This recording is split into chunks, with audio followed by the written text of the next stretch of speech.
Welcome back to the channel, guys. So on loan from the OFD channel is the Seiko Alpinist. Okay, this is the sarb017.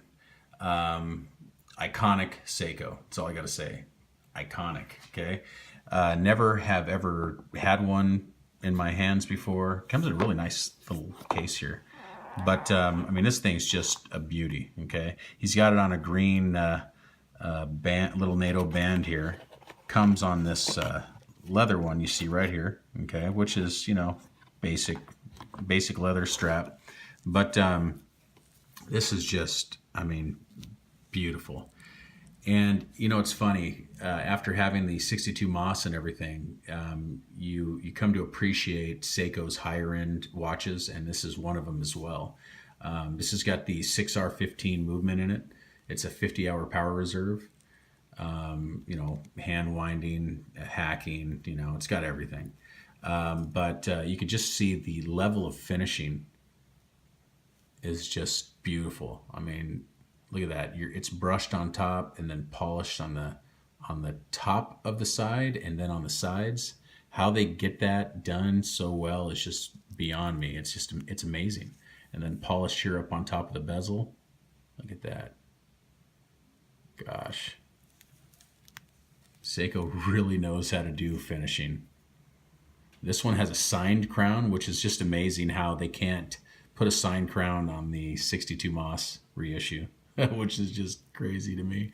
But anyway, because you can get these all day long for, you know, under $500. You know, and the 62 Moss is, you know, anywhere from $7 to $1,000.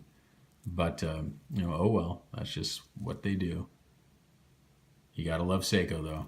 Sapphire crystal, of course. It's got this emerald green dial, okay, which is just stellar. It's what's really always kind of reason why I've always held off from buying this watch is because of that dial, because it's just the color of the dial. It's green, and I don't really have anything that I can wear with it, because normally any watch is always, you know, black, blue, you know, maybe silver, but you know, brown possibly, but this is just different. But you know, looking at it, having it here in the steel, you might say, it's beautiful. Looks great. And what's really cool about this watch is it's a 38 mil across, so it's a very small watch. Well, in today's standards, it's a smaller watch, but it's actually probably what is more appropriate.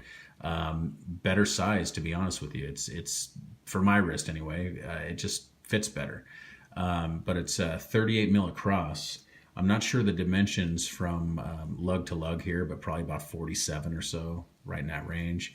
It's a 20 mil strap opening, and I believe the thickness of it is 12 mil thick, which is not that thick at all. It's thin, really.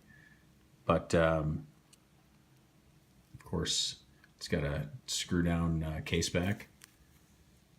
Now, if you look at the, it's got these cathedral style hands. And if you look at the inner bezel, it's your compass, and it adjusts. So you can see that. Now, the only thing that bothers me is, why couldn't they have a way to lock it in, you know, like pull it out and turn it and then push it back in, lock it in.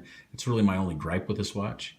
Other than that, I mean, very cool. But yeah, see, you can just adjust it right there.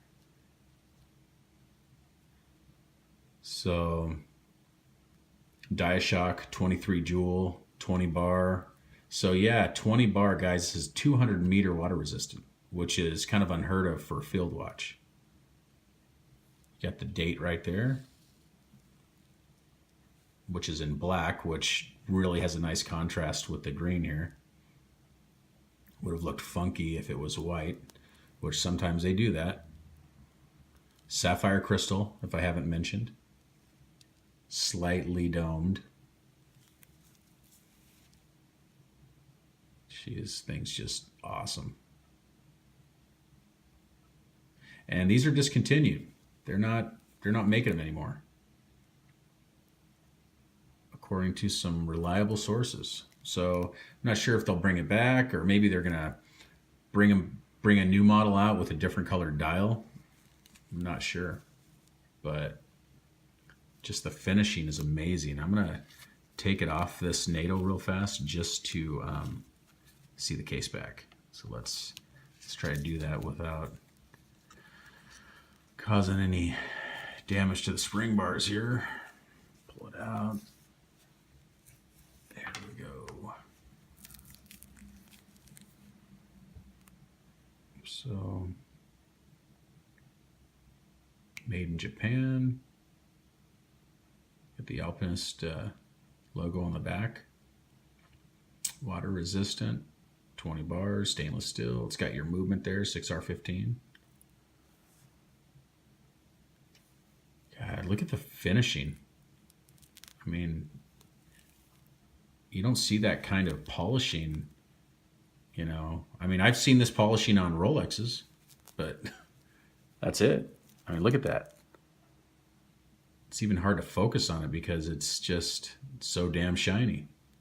But it's just perfectly polished. There's no... Look at that. Dang. Amazing.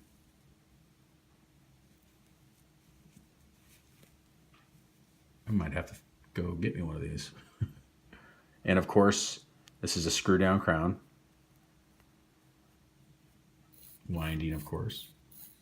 And the 6R15 is an awesome movement. I have that in the 62 Moss, and it's super accurate. Mine's like gaining 1 second a day. It's amazing.